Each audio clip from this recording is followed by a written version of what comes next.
का question. Question कहता है कि मुंह से बजाया जाने वाला वाद्य यंत्र कौन सा है। मुंह से बजाया जाने वाला यानी फूंक मार करके किसको बजाया जाता है। नंबर 1 इकतारा को, नंबर 2 अलगोजा को, नंबर 3 नौबत को और नंबर 4 तासा। उत्तर क्या होगा भाई? इस क्वेश्चन का जवाब नंबर 2 बिल्कुल सही है। इसे अलगोजा कहेंगे। दोस्तों क्या कहेंगे इसे? अलगोजा। अलगोजा सुशीर वाद्य यंत्र है, जबकि बाकी सारे के सारे क्या क्या है अभी हम चेक करेंगे। चलो हम शुरुआत करना चाहेंगे सबसे पहले दोस्तों इकतारे की बात करेंगे। इकतारा दोस्तों एक बात आपसे मैं पूछना चाहूंगा, कोई बता सकता है मुझे इकतारे में तार कितने होते हैं? फटाफट बता दो इकतारे में तार कितने होते हैं। दोस्तों इकतारा ये वैसे नारद जी का वाद्य यंत्र है। दोस्तों किसका है? नारद जी का, नारद का। इसे आदि वाद्य यंत्र कहते हैं। क्या कहते हैं भाई? आदि वाद्य यंत्र। और एक तकड़ी बात यह है कि यह तत्वाद्य यंत्र है। तत्वाद्य क्योंकि नाम के साथ ही लिखा हुआ है तार, तारा। दोस्तों इस क्वेश्चन में मैंने आपसे पूछा कि इसमें तार कितने होते हैं। तार इसमें 2 होते हैं। नाम एक तारा है लेकिन तारों की संख्या 2 होती है। रट लेना, तारों की संख्या 2 होती है। जैसे रावण हत्ता, रावण हत्ते में तार कितने होते हैं? रावण हत्ता जो कि राजस्थान का सबसे पुराना वाद्य यंत्र माना गया है, राजस्थान का। बताओ तार कितने होते हैं? टोटल तार 9 होते हैं। कितने? 9। याद रखें 9 तार होते हैं रावण हत्ता में, जबकि रावण का सिर कितने होते हैं? 10। तार 9 होते हैं, याद रखें। सारंगी में कितने तार होते हैं? 27 तार होते हैं, याद रखें। ठीक है, इस प्रकार से ये अलगोजा था। कामायचा में कितने तार होते हैं? 17 तार होते हैं, 17 कामायचा। याद रखें, वेरी इंपॉर्टेंट चीज है। ये इकतारे की बात थी। दोस्तों इकतारा पूरा हो गया। अब मैं थोड़ी चर्चा करूं।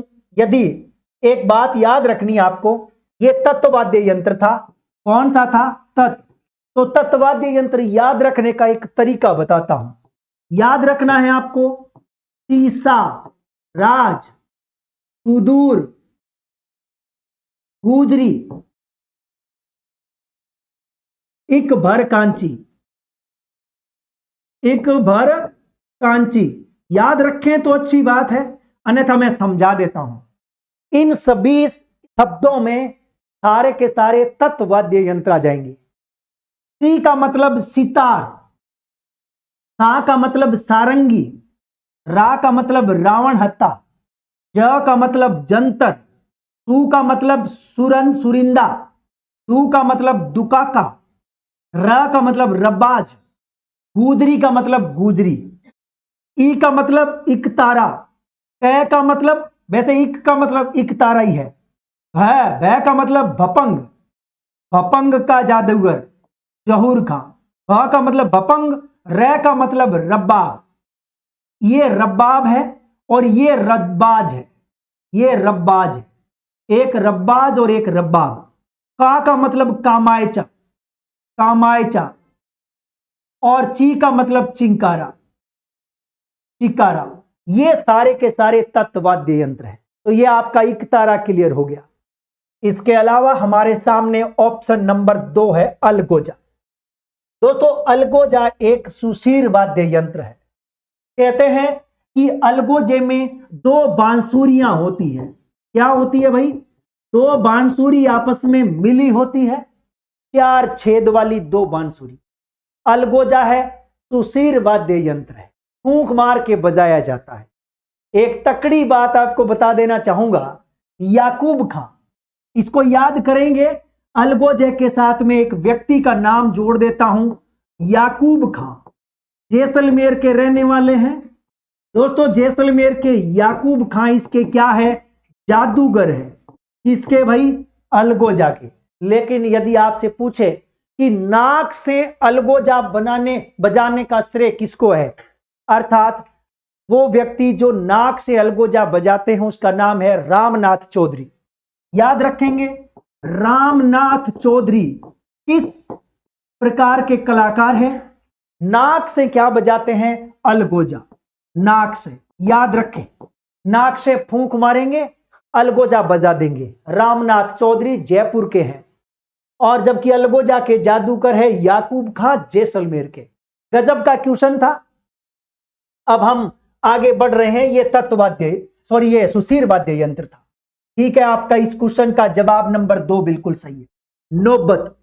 नौबत एक ऐसी कुंडी होती है अर्धचंद्राकार, और उसमें भैंसे की खाल मड करके बजाई जाती है।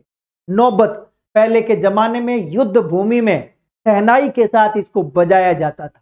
इसे मंदिरों में भी बजाया जाता था। यह है नौबत। ठीक है, याद रखें नौबत। और नौबत एक अवनद है। क्या है भाई? अवनद। अवनद अर्थात ताल वाद्य यंत्र बोल सकते हो। ताल वाद्य यंत्र है। ठीक है, याद रखें, अर्थात खाल को बजाया जाता है। याद रखना है आपको, अवनद और ताल। ठीक है, इसी प्रकार से ताशा। वैसे आपने मुसलमानों से संबंधित ये बहुत ही उम्दा किस्म का ये वाद्य यंत्र है। गमी के दौर में बजाया जाता है। जब मुस्लिम जाति के लोग क्या करते हैं, जब मोहर्रम के महीने में ताजिए निकालते हैं तो उस दौरान इस वाद्य यंत्र को बजाते हैं। तो याद रखें, ये गमी का एक वाद्य यंत्र है, इंपॉर्टेंट है। और इसमें भी एक कुंडी सी होती है, मतलब एक कटोरा टाइप की, बड़ा कटोरा मान लो, और उस पर बकरे की खाल मड करके बजाया जाता है, गले में टांग करके। ये ताशा है। तो ये सारी इंपॉर्टेंट चीजें थी। ये क्वेश्चन आपका पूरा हो गया है। इस क्वेश्चन का जवाब 2 नंबर अलगोजा होगा। मुझे आशा ही नहीं, पूरा विश्वास है। अलगोजा और कामायचा में से एक क्वेश्चन पक्का आएगा आपके वनपाल और वन रक्षक। आप कोई भी एग्जाम की तैयारी कर लो, या तो अलगोजा आएगा या कामायचा आएगा। दोस्तों, कामायचा बीच में याद आ गया, बता देता हूं। ये जो कामायचा होता है, कामायचा दोस्तों ये तत्वाद्य यंत्र होता है।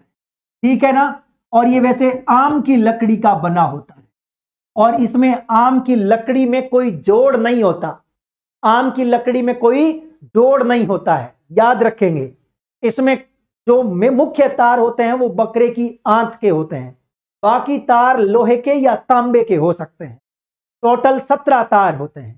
कामायचा तत्वाद्य यंत्र बहुत इंपॉर्टेंट है, ये भी कई बार है। अब आपसे पूछा जाए, बताओ कामायचा के जादूगर कौन है?